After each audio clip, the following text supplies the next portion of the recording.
right, let's head over to Utah State. And we have made a declaration that we're going to spend more time on the Aggies this year. We got the whole TV format down. We know how to allocate all the time, so we're going to do it. Okay. That said, it's phenomenal that Chucky Keaton is able to play again. Right. I mean, that's huge. And that makes a big difference, I think. Well, of course it does, for the Aggies. You know, last year when he was playing, though, he didn't look like the Chucky Keaton of old. So, I mean, what do you think? How does he get back on track? Here's the thing I'm happy about if I'm a Utah State fan. 9 returning starters on the offensive side of the ball. It's big. The offensive line, who is sort of the engine in every college football, or every football fan knows this. They don't get a lot of pub, but they're the engine that drives the machine.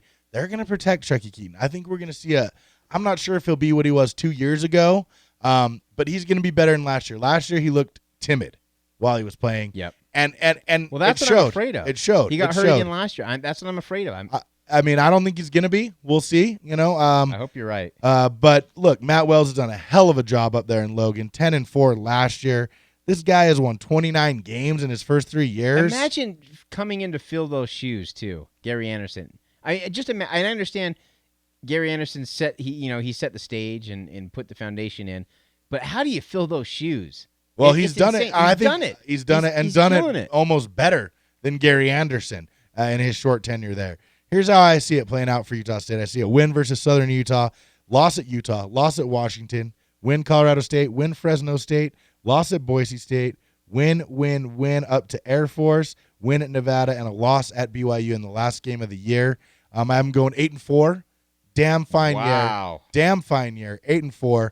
And, by my calculation, that's going to be, again, I think that's the third year in a row they'll have the most wins in the state of Utah. What are the losses?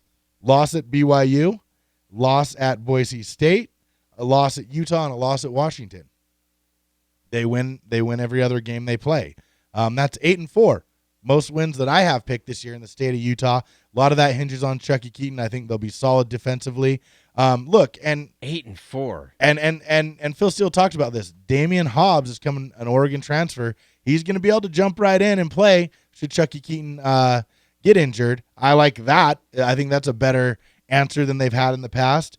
And as well at running back, Hunt, I think he'll do admirable. The question is, can they pick one of these other games, the Utahs or the Washingtons or the BYUs, or even the Boise State, to get that sort of marquee win on the year? Because if I look at all the other teams on the schedule, I think they're going to be favorites. The 4 losses I picked, I don't think they're going to be the favorites in that game. Well, can they pick up one of those wins and win all the other games they should? Forget the record then. Okay. You just don't see Utah State improving in being able to upset people. Well, I mean, you don't see them taking that step forward. I do. If I had a choice on which of those 4 losses that would be one they could win, that's BYU at the end of the year. If I had to flip-flop on one. But I'm not. I'm sticking with 8-4. But BYU would be the one. I think Boise is always a tough game for them. It's really a tough game for every team in the state of Utah.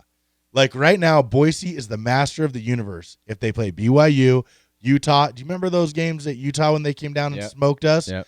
For some reason, you see those ugly-ass blue uniforms roll into town, and we drop trow and run. There's no team I despise more than Boise State. Seriously. There's not. Yeah. I can't stand them. Can't think of one off the top of my head. Wow. I'm actually surprised. I thought you'd be higher on the Aggies. I got them winning at Southern Utah, losing at Utah. And, again, that's only because it's at Rice-Eccles and not in Logan. I had them winning in Washington, win at Colorado State, at Fresno State. I have winning Boise State as well. Woo! I think this is the year that they're going to do it. Loss at San Diego State.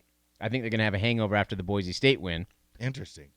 Win at Wyoming, New Mexico, Air Force, Nevada, and BYU. Again, that's because it's in Logan, and that's a rivalry game. Honestly, I think this is the year that Utah State can get over that hump. I mean, year after year, it seems like there's a few stumbling blocks that's really keeping them from being as good as we all hope they can be. I think this is the year that they get it done. Chucky Keaton coming back, this is prime.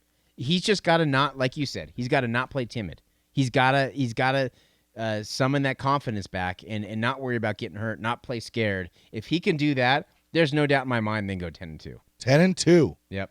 That would be a hell of a year, harkening back to the 11-2 year, and I'd say probably Matt Wells is gone. That's the problem. So let's stick to 8-4 and keep him right, around, is what you're saying if you're in Logan. So it's better to lose more games in order to keep a guy, but then you're gonna have the same problem next year. Well, 10-2 is still, you're probably still gonna be in the Idaho to Potato Bowl. I mean, and Phil Steele talked about this 2 weeks ago. I hate to keep bringing him up, but he said that Matt Wells is probably the hottest college football prospect out there. Yeah. He won't be around in Logan long. It's sad. I hate to say it. Yeah. I mean, Utah State, I hate to say it, man, because they're kind of in a spot where they're a stepping stone. Right. And that's too bad because they deserve a guy who's going to hunker down, but it's the Mountain West, it's Logan, it's just not, if you get called up to a Big 12 team or a Pac-12 team or an SEC team, you got to go. Well, I mean, so then do you see them winning the Mountain Division of the Mountain West Conference? I mean, if you have them upsetting, yeah. And so then they're going to be playing San Diego State in the championship game. Yep. And if they win that would be a hell of a year. They could actually have 11 wins then before playing in a bowl game. I really want them to win the conference. I really, really do. Right, me too. These guys deserve it. One thing you do got to give them credit for is no matter what obstacles been thrown in their way, whether it was during Gary Anderson's tenure or Matt Wells, they just win. 9-5 and 13, 10-4 in 2014, and 11-2 back in 2012. That's with all broken legs or torn ACLs of Chucky Keaton. The most amazing one to me is last year. Right, absolutely. Their fourth string quarterback. They didn't have anyone else on the bench who could play quarterback. Right, and they still went 10-4. Yep, it's incredible. Outstanding coaching job and a hell of a job by those guys in the locker room. Absolutely, and so not giving up with a healthy Chucky Keaton. After all the experience that Matt Wells gained and scheming and all that stuff and all the adversity that whole team had to go through last year, they're prime, man. This is it. This is it. They can do it. And it's interesting. They do have a new offensive and defensive coordinator. You talked about having consistency at those positions for the U. You're absolutely right. That's why that could set him back. You're right. That's why those first two games against good, solid competition, I see losses, and that's really the difference, in our picks.